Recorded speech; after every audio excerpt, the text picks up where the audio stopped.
So you're not afraid to share ideas? No, I'm super afraid to share ideas. But that's, one of my ideas that I'm actively exploring, and here I am sharing it with everyone here.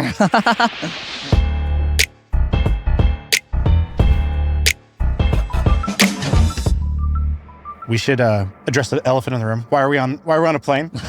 So we're just flexing on everybody now. This is my Ty Lopez. Hey guys, I'm just on my jet. So it's not that. Yeah. So this plane, it's a Citation CJ3 Plus, and I fly planes for fun. So it's been my passion and my hobby. I think since even elementary school, I was obsessed with airplanes, and it was always my goal to be able to afford to fly one. And then I learned, I interviewed a bunch of very wealthy people, and I said, how do you afford an airplane? Like, how successful do you have to be?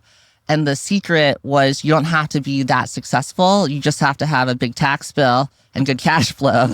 Which takes success to get to that point, but it takes some success, less than you think. A lot less than you think, actually, because it's like a house. You could finance it, put 20% down, and then, the rest is... We'll walk through that in a second. So the funny thing was, we did a normal episode where we're on Zoom, and it was great. You can go see it. It's called Jess Ma, high school dropout, blah, blah, blah. We YouTubed it to make the title good.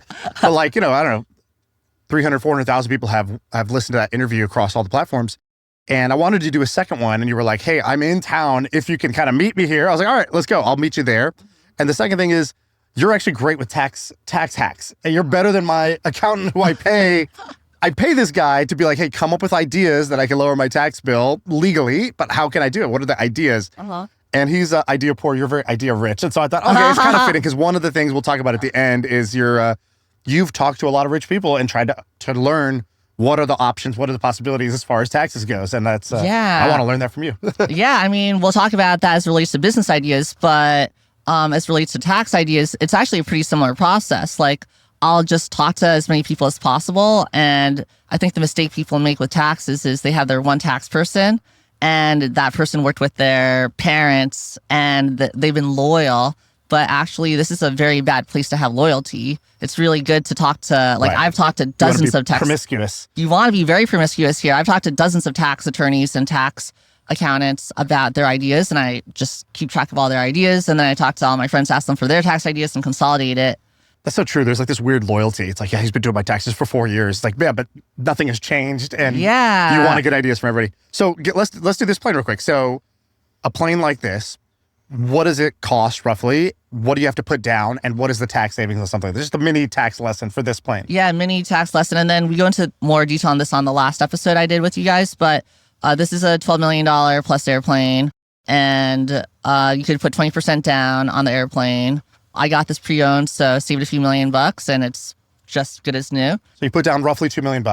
Yeah, you put down about a few $1,000,000, and then you just pay monthly financing on it. But then you get to write off up to the whole thing. Last year it was 60% upfront, but now with the new administration, it looks like accelerated depreciation is back. So if you bought a $12 million airplane, financed it, you can write off the whole $12 million off your tax bill, even though you only put in $3 million. So you're going to pay the government, or you could buy an airplane. Right. So it looks either way, ridiculous. $3 million is going out of your bank account. Either way, the money's leaving your bank account. So it looks lavish, it looks ridiculous, but this is why rich people do these things. Right. And I just wanted to debunk that myth. I think a lot of people are scared to admit that. They don't want to share that because they want to flex more. They want to show off, but it's just a practical matter. Right. And you use it to literally be more efficient and go meet people where otherwise you might not have taken that day trip to go do it. You came up, you're like, I want to have lunch with you. And so you flew up, we had lunch, and you flew out. And I was like, wow. First, I felt honored, but secondly, man, there's probably a lot of people that I think I would have kind of amazing opportunities or build a relationship with, but I don't do it because the logistics are actually in the way. Of course, this is not accessible to most people, but if you're in that successful entrepreneur bucket, it kind of makes sense logistically as well. It does, yeah. And, we've got Starlink on board, so flying out here, I was able to make 5 phone calls and be on Zoom and, do FaceTime video where I'm like, yo, what's up? Right. And it's a practical matter of saving money, but it looks really bad. If you're an operating CEO of a company, you're going to get shat on by your employees, your customers, your investors. And I realized that that would be a problem for me a few years ago. So that's why I stopped being an operating CEO. Actually, it was really, I had this conflict of like, can I do everything I want to do? And I know it's the right thing to do. I know I will. I know I will. Well, I know I'll create more abundance. Right. You know, I'll create more value for my companies. But at the same time, I know I'm going to get more flack. I'm going to have more people who want to rip on me, unfortunately. And I'm sure this video will not help with that at all. But like, I defend it. It's like a practical matter. Right. I love that. Unapologetic. So Yeah. Enough about the private jet. It's cool. It's going to make for a great shot. First time for the podcast. What I want to talk to you about is what you're great at, which is ideas and coming up with new ideas for businesses. So the track record here is you've been an operating CEO. You started this company called Dinero when you were really young, right? How old were you when you started that? I was 19 when I started. I knew absolutely nothing. Yeah, and then I built that company up and then started a bunch of other companies. Several of them are 9-figure valuation businesses. I have no unicorns under my belt, so that's a big insecurity of mine right now. I'm going to be super honest about it. Like, that's interesting. I don't have a single unicorn, but if you add them all up, I've got, multiple unicorns. Right. So that became my strategy. I decided I'm really not good at building unicorns, but I'm really good at coming up with smaller businesses. A barn full of horses. Yeah, a barn full of horses where I create I think we just coined something there, by the way. That was all you. Good work. But yeah, if I could just raise less VC money for these companies and just create more of them and not be directly operating them, then that could add up to being just as valuable, if not more valuable, than if I created one unicorn. Not to mention all my friends who are CEOs of unicorns. Miserable. So miserable and so stressed out. And also they don't have the ability to live an amazing lifestyle because of all the stuff we talked about. They're scared of the optics, and they own a much smaller percentage of these businesses. Like a lot of my unicorn CEO friends, they own like 5% of $1 billion company, which is a remarkable amount of money. That's a lot, but Yeah, totally. I'm in it for the lifestyle, not the... You just have to decide what you're in it for and just be honest And there's about other people that. who are in it for the impact. That's dope. Yeah. They should do that. They should save the world. I'm on the world. I'm glad that they're saving it. Yeah. I personally don't want to do that with my time. I want to indulge my curiosities, have fun conversations, and just enjoy my life with my kids. Like That's kind totally of what I reasonable. like to do. That's my gold standard. Yeah. So your story is basically 19 years old. You start Dinero, you run that company, you grow that company, and then you've like you said, you transition from starting and running companies yourself to now you have this like your own holdco where you're incubating or creating companies. And you said that in the last 4 years, you've started 4 companies, each worth over $100 million. I've co-founded companies. And then when I say co-found, sometimes I didn't do a whole lot. Maybe I helped with the idea. I got the early team on board. I got some early funding. And then on some of them, I'm still really active. And on some of them, I'm not active. And I'm just like a significant shareholder. Right. All right. Hey, real quick, if you're liking this episode with Jess, then we got something cool for you. So when the episode ended, we asked her, we were like, hey, you were talking about how you have this playbook, this recruiting guide, you have this like content guide, you have these things. Would you mind sharing one of those with us? And she actually just sent us like all of them. So she wanted the listeners to be able to have them for free. So they're in the show notes below. It's her talent playbook. It's her recruiting guide. I think it's an operations guide for how she runs her companies. These are straight from her. They're available in the show notes below. Check them out. I mean, somebody's giving you free gold. All you got to do is take out your hands and just accept the gold. All right, back to this episode. I want to ask you about your idea process because that's amazing to be able to do that. I want to be able to do that. So let's talk about that. Let's talk about ideas. How do you get ideas to start these companies? And then what are some ideas right now that you're excited about? Yeah, let's talk about process first. So I love Y Combinator ideas, the request for startups. And when I was coming up with my first ideas for businesses, like Dinero, that was inspired by that list. And it's a list of 100 business ideas where they say, if you build this, we are more likely to fund you. Right. And I really wanted to get into Y Combinator. And then I put together this spreadsheet. So I had this matrix of criteria. And one of my top criteria was complicated enough that other people won't copy me too fast. I think that's really important. If I'm a first-time founder, I need to have more legroom. And then another criteria was I can pseudo bootstrap this. Like I can raise some angel money, but I don't need to raise like $100 million. So like, I'm not going to build Tesla or SpaceX. I want to build something that $2 million could get me very far. My other criteria was I wanted recurring revenue. I wanted something that was sticky, like a must have. And so I literally went through every single one of those ideas on the Y Combinator list, and I rank ordered them based on these 3 criteria. And business, accounting, and tax management seemed to be the better one for my criteria. And so my process is I, go online and I scrape these ideas. I've even gone to Reddit to look for ideas. I have one-on-one lunches and dinners with people like you, and I just say, hey, like, what are ideas you're exploring? And then we'll just have a brainstorm.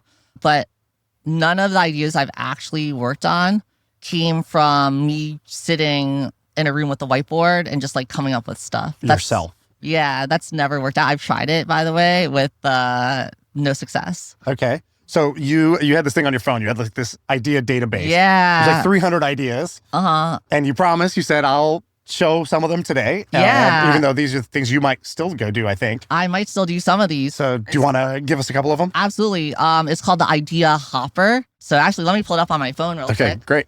Should we start with the ones we talked about before? Yeah, she gave me a teaser of like 2 or 3 of them that I was like, don't tell me more, but yes. Like, should we start with the DOGE as a service? Okay, idea? yeah. I like this one. So it's explain very this one. trendy right now. DOGE as a service for companies. Explain.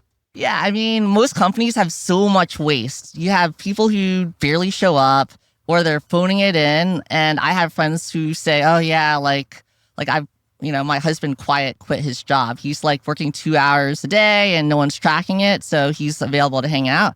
Those are the people you want to get rid of. So what if you could create a software platform that goes through and tracks who is actually on Slack, who is actually emailing, who is like using their computer.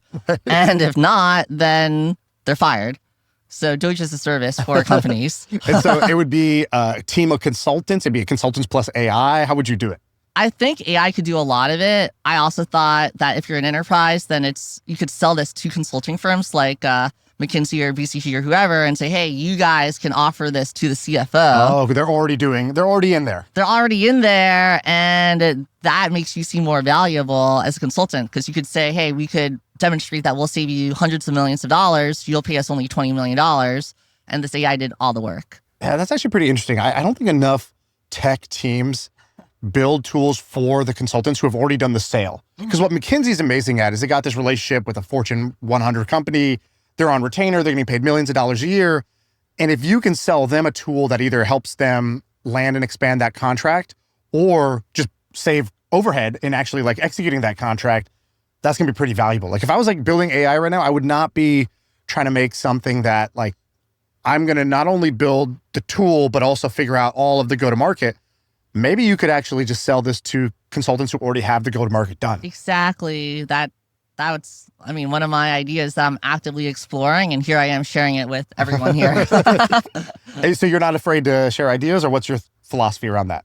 No, I'm super afraid to share ideas. But put you on the spot. You just got me really comfortable. So here I am.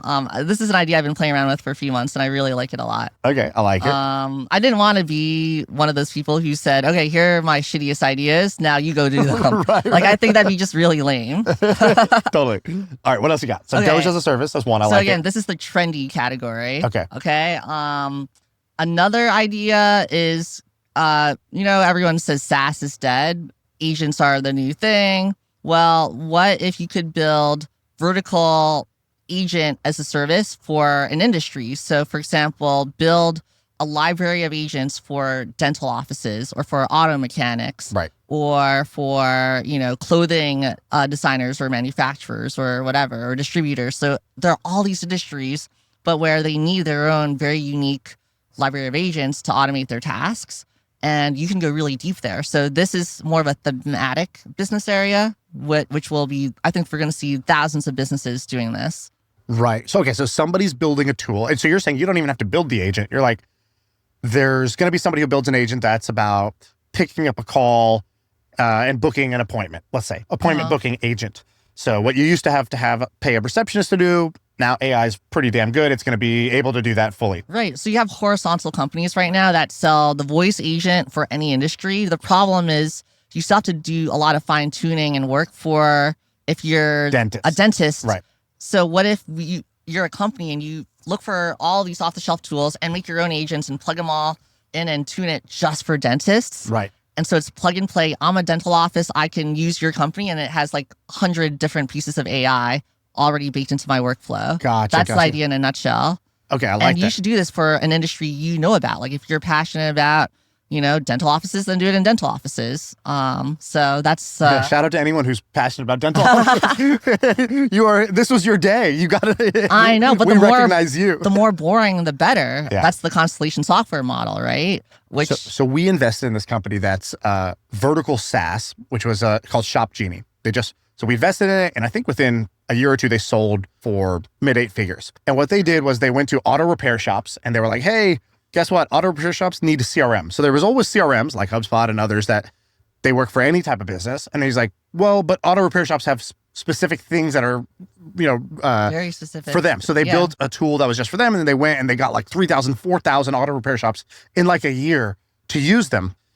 And by the way, I was very sexy business. Yeah, I was like, dude, how did you get so many shops to use you? And he's like, there's this guy who's like the auto repair influencer. He's like the Kardashian of auto repair shops, and he vouched for us. And then all these people, followed on board. He's like, that guy makes like 20 million a year as the like biggest influencer to other auto repair shop owners. It's like really insane. Oh wow, there's riches in it. Great business idea, yeah. So what they did was they give him this tool, and it was like for booking your appointment and the text message follow-ups or whatever. And what you're saying is like, and vertical SaaS has been a thing. Constellation Software did it. What you're saying is instead of vertical SaaS, it's going to be like vertical ass. Agents as a service. Vertical ass. I love it. All right. So, but seriously, and then the more like random, the better. Like if you could apply this to like, marine shipping or to like resource mining, then Constellation will be acquiring and rolling up these vertical ass companies in the next few years. Like that's the future. What was the marine shipping cargo ship idea you were telling me about? Yeah, that was another idea I had on my idea hopper. The idea was, in a nutshell, could we, it was coding for these cargo ships. Coding like the paint coating. But to make it more efficient so that these ships could go even a few knots faster. And that saves you a ton of money on fuel. And then you don't need to like take these ships out of the water as often to recoat them. So this could be like millions, if not tens of millions of dollars over a decade for your entire fleet of cargo ships. Totally random idea. I got this from having dinner with someone who was playing around with this idea or looking at funding something like this like many years ago, and the other person just didn't have the money to proceed with it. Right. And so I learned about that just from having dinner with someone. Yeah, that's crazy. And so let's say you have an idea like that. So first it's like, who the heck even thinks about cargo ship coding? Definitely not me. So most of these ideas, the common theme is I didn't come up with any of these ideas. Right. So you're a good spotter, would you say? Or what are you good at? I'm good at initiating conversations with people who are likely to have ideas or have access to ideas. Like you have good access to ideas. So and actually, I've sent you an idea before. And now that I think about it, like, my buddy James Courier has this great phrase. He goes, you want to turn yourself into an API. And what he means by that, he goes, like a website has an API, which basically says, here's what I can offer you. I can give you location data. So you ping me, I give you location data. That's what I'm good at. And by the way, here's what I want to get from your API, right? Here's the things I'm interested in. I'm interested in acquiring geospatial data. So you kind of have made your API like, hey, I'm always interested in hearing interesting, kind of weird, off the beaten path ideas. So when I hear one, I think, oh, Jess would like this. Yeah. Right? So you've put yourself in my mind and associated yourself with, she likes to hear weird, cool, off the beaten path, ideas that she's good at making them happen. Exactly. And then in return, you're like, what are you good at? It's like, what do you offer as your API? It's like, I have a business and I'm trying to recruit a CEO. And I know you've done that a bunch of times. Yeah. I'm like, oh, if I go to Jess, she's going to, reduce my error rate and make me go faster at this because she's really going to be helpful in doing that. Or if I have a new idea, she's really good at fleshing it out over a lunch, like riffing on it and then being like super motivated to be like, all right, what are we going to do to make this happen? Like, let's push the ball forward. So I think you've kind of done that in the idea space, which is really powerful. Well articulated. Yeah. Like I get people calling me all the time saying, hey, Jess, do you have like 5 minutes to chat? I have this random idea I want to get your thoughts on. And would you build this with me? Or if I did it, would you fund it? I get those calls all the time, multiple times a week. And it's like, all right, like, yeah, I'll find time to call you back. But it's like what Warren Buffett did. He just got the word out there. Hey, I'm buying businesses. Call me if you're ready to sell. And it's a fast, easy process. I'm doing the same thing with ideas. Yeah, that's great. My business partner, Ben, I was just thinking while you were talking, like, his API is so funny is two things. One, Ben always knows a guy. So you're like, do you know anybody? He's like, I know a guy who knows a guy. That's always Ben's thing. Like he always knows a guy who knows a guy. And the second thing is a lot of people will go to Ben. They'll just text him when something good happens in their life. And I always am like, did you ask? He's like, no, they just told me. And like, we just closed this big deal or we just did this thing and they haven't announced it. And he's not that close to them. But what I realize is I do the same thing with him because he's somebody that makes you feel good when you win. You don't feel like there's any envy or he's not going to try to take anything from you. He's like genuinely pumped for you. That's awesome. And because of that, he just gets this wealth of inbound of people who are winning, which is also great for us for investing because we're like, oh, wow, these guys are doing really well. Do they need more capital? Do they need something? Like maybe we could help them. And that's a superpower. So I think there's like these underrated superpowers. Like the thing you're describing about I'm good at, maybe having interesting conversations and getting good ideas and making people feel like they should come to me with interesting ideas. That's not even a skill you could learn in school or nobody would even tell you that that's a thing. Yeah. But you're going to build generational wealth off that. Yeah, that's well said. I think it's equally as important to know what we're bad at. Like for me, I realized that I'm not the best operating CEO. Like that's just not my forte. And after I realized that and came to peace with that, then I was able to say, okay, well, I'm going to come up with ideas and recruit great teams and then empower them. And that's what I'm going to figure out how to put Arie on and be great at. Exactly. So let's do more. I want more ideas. Yeah. Okay. So you got me going. I have this other idea. The code name is Holy Health. And I came up with this idea because I heard of another business that was minting like tens of millions of dollars in EBITDA within 36 months. And all they did was help one niche of like medical provider get access to insurance. And then I did some research. I plugged this into GPT and I realized there's so many of these other types of people like chiropractors or physical therapists where they can get insurance reimbursement, but they're so small, they don't have the scale to negotiate with an insurance company on getting reimbursed. So they just charge all cash. Technically they could. But is it that they don't have the time or the skill or like you need to band them together? Both. Okay. So if you band them together, then they can get some reimbursement and then you could create, agents as a service to support them, to create more lock-in, and then you could help them with their customer acquisition. So it's got to be the full stack. And this other company did that for one of these different verticals. And I heard about that through a friend who heard about the company. And I'm like, oh man, that's a great idea. Could I do something adjacent to that? That's not copying them, but similar in some ways. A similar blueprint, but in a different space that needs it. Exactly. So you would go, what would you do for that? So you would, let's just walk through this. So I want to hear, so you have that idea. I heard actually about starts this, with a clue. I got a clue because I was having lunch with a friend and he's like, these guys are making like 30 million in EBITDA. I'm like, all right. And what question are you asking that friend? Because we were just talking before and I was like, how the hell do you get this? I go, what is your info diet that you are getting these ideas that I don't get to hear about? You're doing something different. You're not just consuming the same stuff I am because you're getting different ideas. So can we talk about that real quick, the info diet? Yeah, I mean, none of these come from reading a blog post or watching a podcast. All these are from in-person conversations. I think a lot of people are lazy. They just want to come up with stuff by staring at their computer. Nothing good comes out of doing that. If I'm being candid, you have to get out of the building. You have to just talk to people. And when you're talking to them, what are you asking? Like, hey, what's interesting? What have you seen that's cool? I say, yeah, what's the coolest, what's the most interesting, exotic business idea that's minting cash that you've seen recently? So I'm not asking them for a business idea. I'm asking them for what's an existing thing you've seen. Right. It's like, what's the key to their success? And why does no one know about this? Right. And why hasn't anyone copied them yet? And, why is now the right time for this? So you're filtering as they give you the exotic business that's minting cash. You're like, was there some secret sauce that's not replicable? Maybe they're super influential in a community. Okay, that would take forever to build. Could this be done in another space? Does this take $100 million of venture capital? Or could this how be much did they start? bootstrapped? And then they're like, oh yeah, these guys just bootstrapped it. Right. I'm like, oh my God. So now my mouth is really watering. Right. I'm like, okay. And what are the other risks here? Can AI just replace this in 36 months? That's the new risk factor in my criteria that y'all have to ask now. So you get the clue. You get the clue from the conversation. Mm-hmm. Conversation, key question. Yeah. And then you get the clue. Then you run it through your filter mentally, just there. Let's say now you're excited about the idea because you're like, Holy health. And Holy you give health. it a code name. Is there Everything has to have a code name. why is that? It makes it real? It makes it feel more psychologically real and like, okay, then I have something to remind me of the rest of the substance of the idea. Cool. And so I'll just like throw the idea into ChatGPT. Before you even tell your coworkers, you're like, I think with AI first.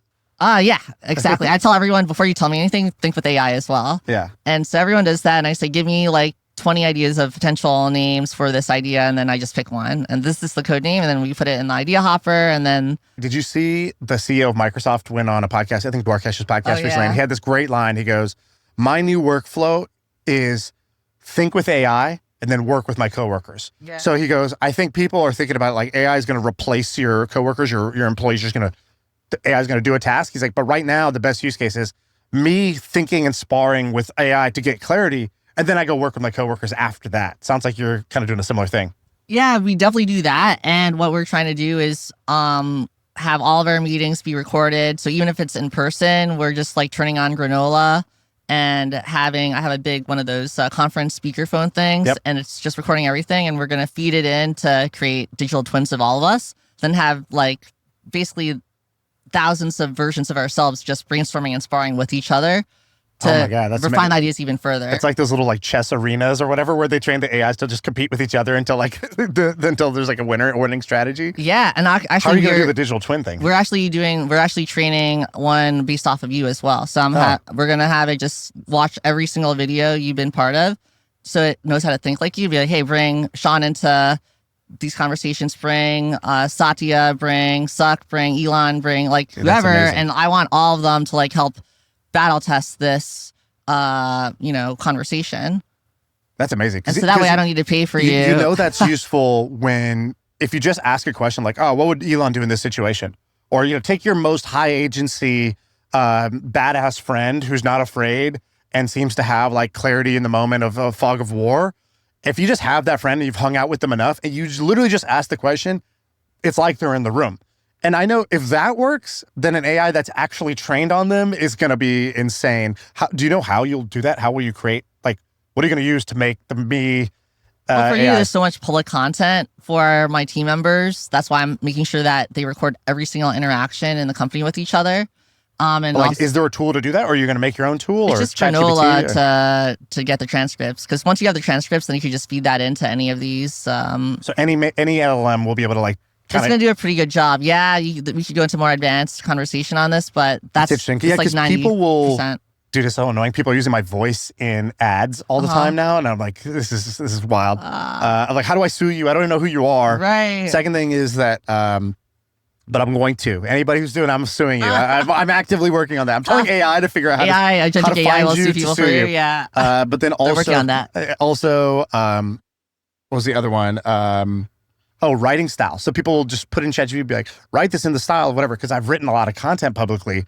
And it's not me, but it's like, it's definitely kind of close to me. It's like, oh, that's 18 months away from being better than me. So that's definitely happening. You might as well embrace it. We're almost going to need like a safe word that's like, is it human Shaan that I'm talking to? Or is this AI Shaan that I'm talking to? Like, we need a code word. I know, but it's like really exciting. And so, yeah, Satya He's on point. He's on point here. So where was I? So you were telling me about, okay, so we're going through your process. So you get excited about the idea. Yeah. You have the clue. You have the code name.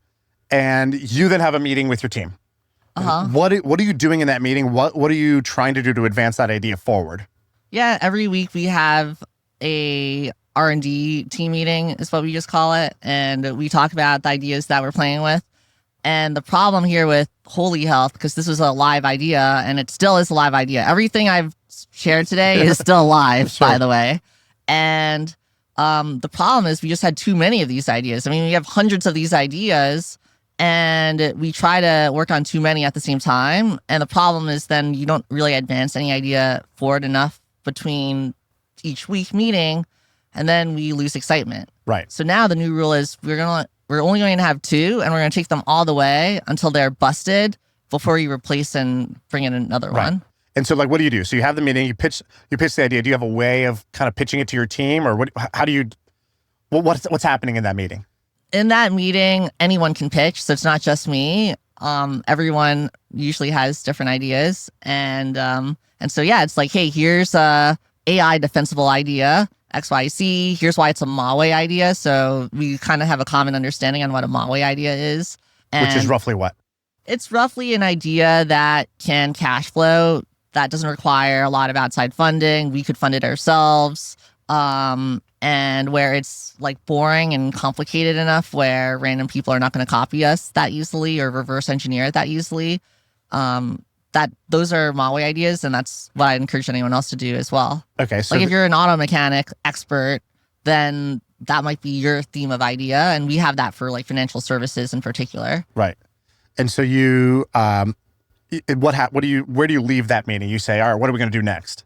We say, okay, what are we going to get done to advance this between this week and next week? And we just get very specific. And it's like, all right, like person A, you're doing these 5 things. Person B, you're doing these 5 things. And the next step might be like, okay, let's just go call, like for Holy Health. The next step was let's just call some chiropractors and ask them if they, figure out who accepts insurance and who doesn't and why. And then ask them why don't they plug into these existing companies that should be doing something similar. So a lot of it's just like, what are the questions we're curious about? And psychologically, are you trying to disqualify an idea or are you trying to qualify an idea? Like, what's the mindset? Is it, I'm trying to figure out, is this good or bad? Or is it like, I'm listing the riskiest assumption, I'm doing it? What are you trying to do during those next few weeks? It's not we're trying to figure it out or disqualify it per se. I think either attitude might be too extreme. It's more like there might be a creative angle here that no one else has thought through. And so we're not married to this idea. We're holding it very loosely. We just have to figure out like, okay, we might hear an interesting insight from a chiropractor that says, hey, your idea is okay, but what would make it really good is if you also added in all these AI agents to automate away my receptionist and then, my customer acquisition is terrible because XYZ. Like those are the insights we're looking for to then manufacture an upgraded version of the idea. So we assume the first idea is terrible and it's going to go through like 10 pivots. Right. Which yeah. is very useful because that's almost always the case. And if you don't have that attitude, you hear something really juicy, but you're so locked in. It's like somebody was handing you gold, but you were out there just, searching for bronze. And it's like, are you sure? You sure you want that? I was going to ask you, you're talking a lot about ideas. In Silicon Valley, there's this phrase, which is, ideas are worthless. Execution is everything. Do you buy that? I think it's BS. I think it's some of the worst advice I've ever heard in Silicon Valley. So what's your take? My take is that ideas are really freaking important. And if you have the wrong idea, you could be a great team and you're screwed. And actually, I modified my thinking on this because I was a scout for Sequoia Capital for many years. And they would show us a bunch of these like great ideas with amazing traction, especially in consumer internet. And then they would ask us, would you invest on this memo? Yes or no? And so we would vote. And then they'd say, well, here's what happened to that company. It ended up being, a zero. Even though it had the best team, the idea was still garbage. So it ended up being a zero. And that was like a common theme I noticed. So they would almost train you on historical memos, basically? Yeah. Oh, wow. Isn't that incredible? But if the traction was great, is it usually the traction good or just the team and the thesis was great? I mean, the early traction might have been good and the team looks good. But then if you really think through the long term, like, is this idea sticky after a year or two? Will there be copycats? Like, right. Is there anything that really holds the consumer in? That's where these ideas would then lose steam right. and die. And so that kind of helped me think about this a bit differently. And so you're saying ideas are super important. Ideas are really important. And the team is really important. They're both really important. But to say, oh, yeah, like ideas are a dime a dozen, like really, it's not just the idea. It's like the whole thinking of the business, like doing the calls to like understand or meeting with the chiropractors in person or the auto mechanic and really figuring out these juicy tidbits that you're not going to find out by sending out a stupid survey or by using ChatGPT to tell me, hey, what are the problems that chiropractors have? Like that helps you build an interview script for what you're going to then talk to them about. But then, you have to show up. So like when I was building in Inero, I would go to Yelp and I would call these CPAs and I would say, hey, I'm like a 19-year-old college kid. I know nothing about business. I want to do something to help accountants. Could I come to you, buy you lunch and just like ask you some questions? just for 15 minutes. And then you show up, they're not going to kick you out after 15 minutes. 15 minutes is going to turn into 2 hours. Right. And you have your notepad, you're scribbling. Like, they love that. They want to be helpful. Right. And I did a lot of that personally. Like, I just showed up and asked them my questions and then got all these insights. And we still do that. I'm still on these calls. Okay. Like, even if it's not in person, if you could at least do like hour-long plus, expert calls. Like, we use GLG for this. There's also like alpha sites, and they charge you a lot. You might be paying $800 or $1,000 to talk to an expert in a very difficult to find area versus like accountants and chiropractors. Like, you could just call someone on the internet, but if you want to find like an expert in titanium mining, how are you going to find that person? You go to GLG and you pay them $1,000, they'll find the person for you, set up the phone call for you. Right. And we do that all the time. The way you're talking about ideas and markets, it reminds me of, there's a story of this marketer, and the marketer goes to, I think, a seminar or something like that. There's other marketers there, and he goes, okay, let's pretend we're opening up a hot dog stand. And he's like, he's like, I'm a genie. I will give you anything you want to make your hot dog stand the most successful you can make it. So he goes, what do you want? And so first person, what do you want? The guy's like, I want the best ingredients, best buns. He's like, got it, best buns. What do you want? He's like, no, buns, that's foolish. In the food business, location is everything. So location, you go, all right, I got you this corner spot in a high traffic area. Cool. Location, you got it. What do you want? And each person had like best branding, best whatever. And he goes, I have one thing that I think will beat all of you if we all did the same thing and we all got our wish granted. He goes, all I want is a starving crowd. And if you're a marketer, like, you're going to spend a lot of time and energy trying to sell something. The absolute best decision you can make up front is finding a starving, ravenous crowd.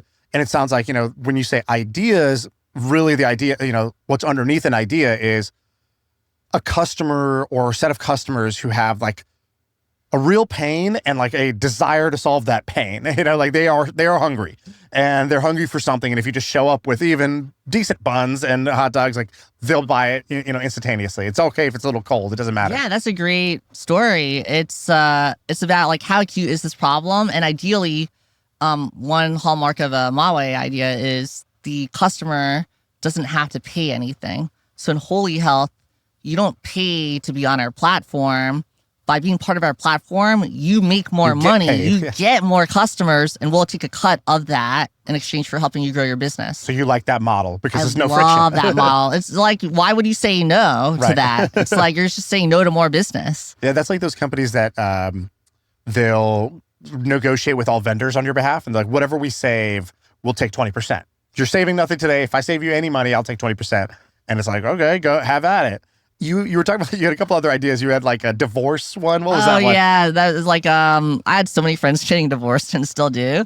And people say they need an advance on their alimony, or like there's going to be, or their money gets tied up and locked up because they're in divorce proceedings and they're really rich. They're really successful, but they can't tap any of their own capital while it's all tied up. So what if we could just give them some of their money back? And so that was just like a funny, random, a creative financing around either the window of a divorce or the alimony. We called it Divorce.fund.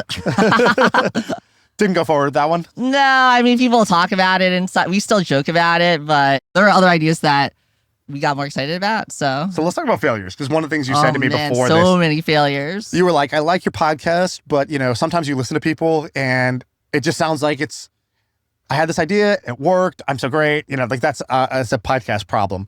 And you were like, I want to be super honest about things we were trying that are not working or failures I've had. Where do you want to start? Yeah, I mean, I would start by saying, when I use YouTube and I have all these entrepreneur business podcasts, I spend a lot of time flipping through and I think, man, like, I'm not doing enough. Like, I'm not good enough. Even when like I watch your podcast, I think that. And I think that a lot of people, probably share that view. And the people you interview, I know a lot of these people. These are my friends. I know what they're secretly struggling with. Yeah. And they're not necessarily sharing all of that. And I think that's just important to know. So in my case, looks like I am good at coming up with these things and having success, but most of the time they're total duds. And one example is we had this idea, we called it Credboost. Terrible idea in hindsight. I'm so embarrassed to share this, but I'm going to share it anyway. And the idea was we're going to help you like improve your credit and repair it. And, we had the customer acquisition funnel going, and it was high churn, low price point, very high regulation by the FTC. It got compared to credit repair businesses too much. And, my idea was we're going to boost your credit, not repair your credit. And it could have made some money, but we just got bored with that. And so I burned a few $100,000 experimenting with that. And then I put in the wrong team. So I made so many mistakes on that. That was an early incubation that went nowhere. And this other idea was we're going to help veterans of the U.S. military find new jobs. And we're going to get paid by Vet Tech and the GI Bill to do that. And we could do this all online. So it's virtual, it's scalable, and we're helping veterans. So it felt like Sounds a really good idea. Yeah. Sign me up. And the veteran, all they have to do is say yes. So we launched all these ads. All these veterans signed up. They're like, hell yeah, I could double my salary, make more money, and do this all online from the comfort of my home. And our payment mechanism was this thing called Vet Tech, VETTEC. And it had bipartisan, acceptance. Everyone loved it. But it got stuck. It got approved by the House and never went up to the Senate. And the money dried up. And we were like, all right, well, get renewed imminently. And 18 months after that, still not renewed today, still not renewed. And we're like, okay, well, that business died just because of that. And then I tried to pivot it. I'm like, oh, can I get the GI Bill to pay for it? But then the GI Bill requires in person. And then after that, we lost interest. Like, I was the only one excited about this still. I'm like, guys, we got to help the veterans. Right. My team's like, we have other ideas that will make more money, Jess, and we want to make money. Yeah. Like, all right, I'll come back to this when the time's right. So swings and misses for sure. I want to show you this. I want you to read this. This is from a talk you gave. Oh, so this man. is not just 2011. This is when it hurts, but not just because an idea is wrong. Sometimes it's even when the idea is right. Yeah. And you're running a company. Can you read this? I want you to read that. I wrote this to my mom and my dad on Saturday, June 4th, 2011 at 5:56 a.m. So I was up all night. I couldn't go to sleep. I was so upset. Subject line. Kind of sad. I feel like I'm Bernie Madoff, rich on the outside, but completely broken on the inside. There's just a lot of pressure right now because the company is running dry on money in the next 9 or so months. And we really need to produce this summer or else we're royally screwed. This was about a year after Y Combinator for me. Anyway, I'm going to start seeing a therapist or something because this is just no way to live. I have no idea how you handle this entrepreneur job, Jess. Wow. And my mom, she's an entrepreneur. She came here. Do you remember sending that? I do. I absolutely remember that. I remember the night. I remember how I was just like very upset because I had all these hopes and expectations on myself. And, Paul Graham, he was my mentor, and he's like, you're going to be one of the greatest entrepreneurs of all time. You, Patrick Collison, and Sam Altman. And I'm still the least successful today. And I still think about that often. And so that weight was on your shoulders. That weight was totally on my shoulders. It still is on my shoulders. And my mom called me and she said, hey, like, I love you no matter what. Even if you're a total business failure, I'll still love you. And then I just cut all my expenses, cut my burn, moved into a tiny apartment with my business partner, and then just slowly crawled out of the hole. And then, we grew in and out to, it's a few hundred employees, profitable, good business, not a unicorn, but it gave me all the training and spiritual training to pursue entrepreneurship and be comfortable with mistakes and failure. Were you, at that time, I guess, like, what was the conversation with yourself to like, because you're like, I did these things. I lowered my burn. I did this. So those are the actions. But before the action comes, there's some inner monologue. There's some conversation you got to have with yourself. And I love the inner monologue because your whole life gets dictated by this tiny little voice in your head that nobody hears. It's the one telling you how to feel, what to do, where to stand, what to say. And I think training that and learning how to like kind of improve that inner monologue is so important. And it gets better in moments like this, right? That's the muscle building for that inner monologue. Do you remember kind of what you were telling yourself at that phase? You wrote this, your mom tells you something. What'd you tell yourself? I distinctly remember what the monologue was that whole evening, which is, I am destined for greatness and I am not producing my best work right now. I am not showing up at my best. I'm not playing to win. And I'm I'm falling behind and I need to diagnose what went wrong and I need to keep on trying and I will not accept or tolerate failure. That was what was going through my head. Were you listening to a song at that time? Where did that come from? That was fire. No, it was How'd you get yourself into that state from kind of sad to like kind of kick ass?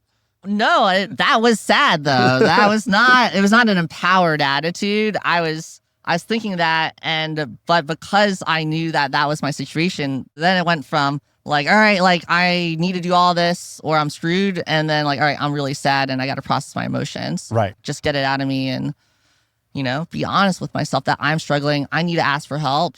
And I didn't have a great community because back at that time, as an entrepreneur, you want to show off, you want to posture, you want to seem like you're better than everyone else. And then after that, I realized I could just be honest and I'll still have friends. And I told all my girlfriends and ends up more people were struggling than I realized. More of my Y Combinator batchmates were also running out of money. And if we look back today, most of the companies from that batch did not make it. Most of them went BK and then people took normal jobs or started new companies and then eventually found success. And so, yeah, I still think about that. I still have thoughts like that today. It's a work in progress. Right. I've done whatever 600 of these episodes. And at a certain point, you'd have to be sort of stupid to not realize like there's a mindset amongst a common mindset that I think great entrepreneurs have. And I've distilled it down into this. I think a great entrepreneur's mindset is they're ignorant of the past because it's already done. If they live there, they'll die there. If you just stay stuck on, I've been failing for 5 years, then you will feel like a failure and you won't be able to win. So you're ignorant of the past, realistic about the present, which is kind of what you said. Like, I'm not showing up at my best. I'm not putting in all the effort. I'm not doing the obvious things that I should be doing right now. But I'm also not, it's not over. And so they don't make it worse than it is. They don't make it better than it is. They see it as it actually is. So ignorant of the past, realistic about the present, and delusional about the future. And you have to have that delusion because if you're just realistic and practical about the future, you don't do anything great. Yeah, that's really well articulated. I think also going through moments like that, I remember then talking to my business partner and we did a full postmortem. We listed out every single strategic and tactical mistake and thing we did wrong and what we would do different if we went back in time. And I wish I wrote this somewhere because it was a long list. I mean, it was like I would do everything different if I could go back in time was the attitude. And even today, I was talking to, or yesterday, I was talking to one of my colleagues and the number of bad ideas we funded and experimented with and our process flaws, we would also do everything different going 3 years back if we could. But we're talking about this constantly. And that goes back to what we talked about at first, Kodawari. So every week, what if we bake this into our workflow? No matter how good things are, let's still reflect on all the mistakes we made so that we can improve and not repeat that again. It doesn't have to be when times are tough and when you're about to run out of money that you're reflecting on like everything. Yeah. No old mistakes. It's kind of like it's the no new friends. It's the no old mistakes is what you want. You don't want to keep making those same mistakes again. You said something when you were talking about like, you said, I'm not showing up the way I need to. You said, I'm not playing to win. Yeah. That's something, I was talking to your boyfriend before this and he goes, I asked him, I said, what's a Jess-ism? Meaning like, if you talk to people enough, you sort of see the things they repeat, the things that are like their philosophy that they're like actually operating on. And he said something like, play to win, don't play not to lose. Explain that. I think that came from this story that I just shared where one of my problems was I was playing not to lose. So I was in a scarcity mindset. And when I'm running out of money and I'm in scarcity mindset, there's research that talks about how your IQ drops by a lot during those periods. And so I'm not going to think outside of the box. And playing to win means I'm optimistic, I'm delusional about the future of it, right? So I see a lot of my friends who are just like playing it too safe. They're not trying new things. And so you can't do the same thing you've been doing and expect a completely different outcome. Right. What's an example, maybe non-business related, where in your life you had the moment where you're like, I need to play to win here instead of play not to lose. And in personal life, like, for example, with the airplane, this is a physical manifestation of that attitude and why it's really fun to share that with everyone today. it's easy to say, oh, I'm going to be frugal. I'm going to save the money. I'm going to let it compound. I'm going to invest it in my other businesses. Or, screw it. I'm playing to win here. This is going to manifest way more abundance for me than if I don't. Or you had told me something that when we were at lunch that inspired me. You met somebody, I think, who threw a great event, and you hired this person. You were like, hey, here's a budget, and I will pay you whatever you're making in your job. I'll pay you that or more, whatever. You're like, I want to have 4 events a year in these 4 cities with the most like inspiring, fun people in my, that I want to create. I want to engineer some serendipity, some luck, some fun, some cross-pollination of people and ideas 4 times a year in these places. And I remember I've told probably 5 people this because you need some resources to do it. Yes, of course. Like, if you're in the YouTube comments, don't be that guy who's like, oh, it must be nice to have money. Great. There's a version of this in your life too. You can take people out to dinner, right? It doesn't have to be a grand event. But I was like, that is an investment that I don't even have a line item for. Yeah. Right? I kind of know if I did it, probably really good. I would A, have a lot of fun, and B, like, yeah, I do think good things would happen. But you took an almost like intentional business capital allocation approach to the like luck and fun part of your life, which I think most people leave untouched. Luck and fun is just something that either happens or doesn't happen. It's not, I don't use my business brain for that. I use this other part of my brain. It seemed like you almost used that same brain for both. Yeah, because I wanted to kill 2 birds with 1 stone, or 3 birds with 1 stone, because I want to have fun. I want to do more business, meet cool people. But I also had this friend who hated her private equity job and really wanted an excuse to leave. And so I was able to present that to her. The vision was 4 events a year with, the most successful entrepreneurs and investors I know. And we're launching the first one literally today. That's exactly what I'm flying off to after we're done. And then the vision is we'll do a summer thing, a fall thing, etc. But it was really expensive. And so what she and I decided to do was we would help her find other work, other events. So I'd set her up with my other friends throwing events. Right. She would charge per event, and she would get paid based on the revenue coming into the event. So it's all variable versus her being on my payroll. Right. And so for this event, what I did is I called a bunch of my friends. I said, hey, you got to pay something because I have hard costs here. And they paid in, and then she only paid herself after there was a profit. So you could get creative about this. For the ideas we were talking about earlier, and my whole team, a bunch of these people are on contract. I found them on Upwork. Yeah. Okay. Like, you could do this. What type of person, like what skill set do they have that you found on? You said like Fiverr or Upwork. Yeah, like one's product management, UI, UX thinker. One is a financial services guy. One was a intern of mine. He was at UCLA, and he asked me to speak to his entrepreneur club. And then he said, hey, could I like take you to lunch? I want to get some advice from you. What should I do after college? I'm like, just intern for me and I'll teach you the ropes. And then he was so good that now he's full-time with us. But he's probably one of my best idea sparring partners. And then here, this event planning person, I met her from the Burning Man community. These people are everywhere around you. They don't necessarily have a fancy specific resume, and they're fun. I love them. We work well together. That's more important than the resume. Right. I met a friend recently who told me this. He said something in passing. He goes, I was at this event, and then there was this guy he was dressed differently, blah, blah. And me and my friend, we collect eccentric people. So we went over to him and had a chat. I kind of paused him. I was like, that's kind of a cool thing you just said. Like, I collect eccentric people. I don't do that. And I was like, but what do I collect? Like, if I just put myself if I said, what am I a collector of? So like for me, I'm a collector of what I call golden nuggets. It's like, I can have this conversation with you and I'm just looking for 2, 3, 4 things. Like, I don't need 2 hours or 90 minutes of a conversation to be perfect. I need 3 ideas that spark something, 3 golden nuggets that will change my way of thinking or acting.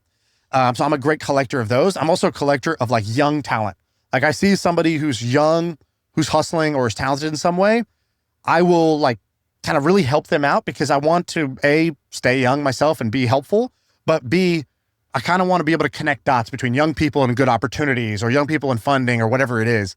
And so I think there's this interesting idea of like figuring out what is it that you collect. Like, some dudes collect stamps, some dudes collect bugs. What is it that you collect? So like for you, what would you say you collect? I would say I collect interesting people with outside of the box ideas who also like to have fun. That is the key intersection I'm looking for. That's your Venn diagram. Exactly. Because I think you could find interesting people where they're not fun. It's very transactional. They're just in it to make money themselves. But then the problem with that is then I can't do any business with them. So then my idea was, okay, how do I bring more of these people together so that we can have more serendipity? Oh, I'll just create my own event and then bring them there and then have a bunch of my people also, talking to them, getting their ideas and seeing where we could partner on stuff. Right.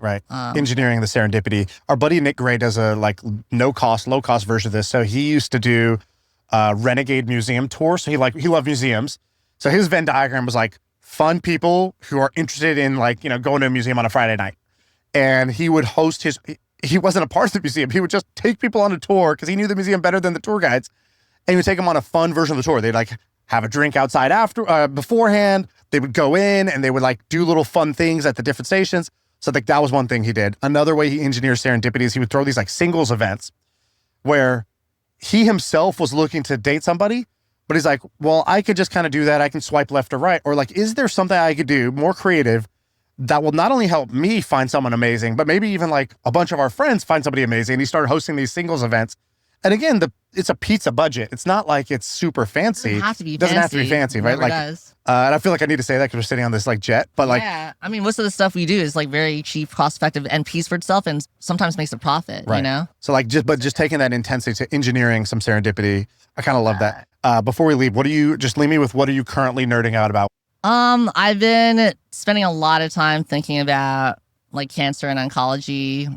I've been thinking a lot about longevity, and we're still funding a lot of the research with Mike Levin, who's my favorite scientist of all time. He's the bioelectricity ninja, and I've been nerding out on this a bit more because I was mentioning to you before we got here, I've been in a bit of a sad mood this week. I had a friend die of cancer a few days ago. Never smoked a cigarette in her life and had stage 4 lung cancer. And it's just more examples of this in my life. Every year or two, I lose a friend like that. And so it's not necessarily going to make money. It's not going to improve my lifestyle, but I'm just I got to nerd out on it. Right. Is there exciting progress in the cancer oncology stuff right now? Is there a new paradigm or a new pathway that's interesting?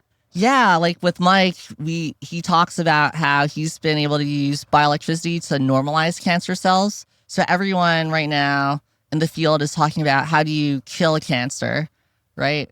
You think about chemo, radiation, it's really painful on the patient. But if you could just normalize cancer and not have to kill it, that's going to be a lot more comfortable. So it kind of makes it a normal non-cancerous cell, basically? It's still going to be cancer, but it's more benign, essentially. So that's really cool research. Yeah. He's got a lot of great stuff on longevity, making lab animals live longer. I don't think he wants me to talk about it publicly yet, but... How insane is the AI for medicine and biology? How insane is that going to be? I think it's going to be amazing. I think it's also going to be a lot harder than people think, because you have AI that's coming up with all these ideas, but the bottleneck is still regulatory. It's still FDA. It's still getting a clinical trial put together. That's one area where we're going to see slower progress than everyone is bragging about. Whereas, with everything else we discussed with digital twins, if we could have the two of us brainstorm ideas, there's no bottleneck there. Right. The only bottleneck is spitting up the computer and then us pulling the trigger to fund ads or fund whatever. But in health and bio, it's people's lives are at stake. It's going to go slow still, I think, unfortunately. Okay. Well, where should people find you and what should they send you? Yeah. If you have any exotic outside of the box business ideas you want to run by me, and I'd love to discuss that with you, shoot me a note. And I am on LinkedIn. Just search Jess Ma. And I post on my blog there almost every week, partially using ChatGPT to come up with my blog posts. But I still review it. I'm like, hey, write me a blog post that's 2950 characters long because the LinkedIn limit's 3,000 in my voice about XYC, and insert these anecdotal stories. And then within 2 minutes, I have a blog post. That's amazing. Yeah. But so I post there, and these are real life stories in my life. And just send me a message on LinkedIn. Would love to hear from people. And also the last pod we did, I made a bunch of friends. Oh, great. People just cold emailed me, and I'm like, yeah, I'll grab lunch with you. I'll grab dinner with you. And 2 people I met from the pod are coming to my retreat. That's amazing to hear. That's a point of pride for us, is like, we wanted today, if somebody comes on the podcast, you should get more kind of inbound messages from this than any other podcast you go on. And the second would be that the people who message you are people you would actually want to talk to. Yeah. That would be the goal, right? That if we're doing that, we've kind of built the right tribe here. So yeah, you've done a great job with that. Real community. So thanks for having me here. Awesome. Well, cheers. Cheers. All right, here we go.